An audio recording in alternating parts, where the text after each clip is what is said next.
Hello mga ka-Choy! Kung yung likod, magamkang, nagulat sila. Yo. So, wala po kami magawa today dahil obrong holiday ng Japan. Araw ng mga bata. Ngig-ngig!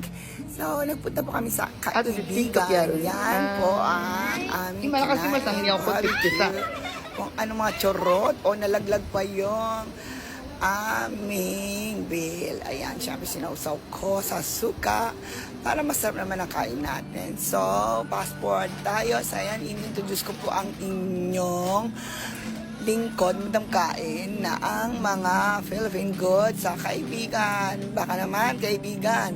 At kung may time po kayo, pumunta po kayo dito. Marami po kayo mabibili. Merong spam, pitsarong baboy, at ano pa ba yan? Gata o sardina. Siyempre, pagkain lang mahirap.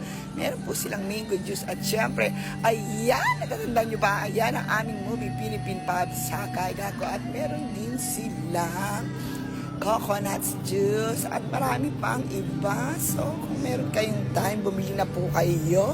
Ayan, maraming, ayaw ko ano yung labadampot ko. Kayo nila mag-adjust. Meron din po silang shampoo at kung ano pa, iba. Ayan, o diba, meron silang shampoo, deodorant, bango na yung kalagele dahil summer na. Kailangan magbabango pa. So, ayan, bumang kami dito, ikot-ikot. So, ano pa ba yan? Meron pa silang chicharon, biig pa pala.